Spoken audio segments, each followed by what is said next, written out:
সোণাপুৰৰ পৰা মই জুবিন গাৰ্গে কৈছো, ছিংগাপুৰত কোন সেইকেইটা তাত নাই নহয়। মই এতিয়া খাৰঘুলি কাহিলীৰ পৰা কতোৱে নাই। মই এতিয়া সোণাপুৰ, মাথো সোণাপুৰ। সোণাপুৰে মোৰ শেষ ঘৰ, শেষ মঞ্চ। এতিয়াৰ পৰা গান নাগাওঁ আৰু মই মাথো শুনিম। স্পেচিয়েলি মই নাইট ছুপাৰ কেইখনক কৈছো, উজনিলৈ অহা যোৱা কৰোতে সোণাপুৰৰ এই ঠাইখিনিতে মায়াবিনীটো ডাঙৰকৈ বজাবি। ৰৈ থাকিম উজাগৰি ৰাতিৰ বুকুত। মই আগতেও কৈছিলো আৰু এতিয়াও কৈছো, মোৰ কোনো জাতি নাই, মোৰ কোনো ধৰ্ম নাই। সৰু সজাত দেখুৱাই দিলো কোন হনে তাত ব্ৰাহ্মণ, কলিতা, আলী, ৰহমান, ডেকা, বড়ো, ৰাভা, পূজাৰী আৰু এইটো কি কয় নমাজ পঢ়াই যে মৌলবীও আহিছে সৰু সজালৈ। I love people, I love man.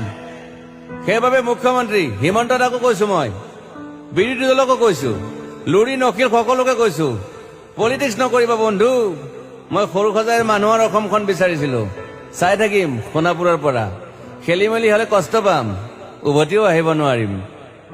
যোৰহাটৰ মানুহখিনিয়ে কষ্ট পাইছে বুলি শুনিছো। মোৰো যাবৰ মন আছিল। প্ৰিয় ঠাই, দেউতাৰ ঠাই। উপায় নাই, পলম হলে শৰীৰটোৱে কষ্ট পায়। বাকী গৰিমা আৰু দেউতাই গুৱাহাটীতে থকাটো বিচাৰিলে। একো নাই, গুৱাহাটীলৈ আহিলে মাত দি যাব। সোণাপুৰতে থাকিম।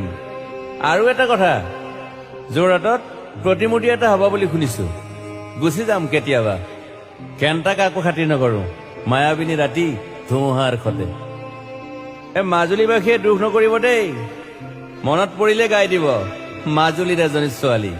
নিমাতী ঘাটলৈ যাব নোৱাৰিম আৰু। একো নাই, মোক প্ৰতিটো বসন্ততে পাব অসমবাসীয়ে। শৰতত গাইছো, বহাগত গাইছো, ৰদত গাইছো, বৰষুণত গাইছো দুখৰ গান, সুখৰ গান। শিশু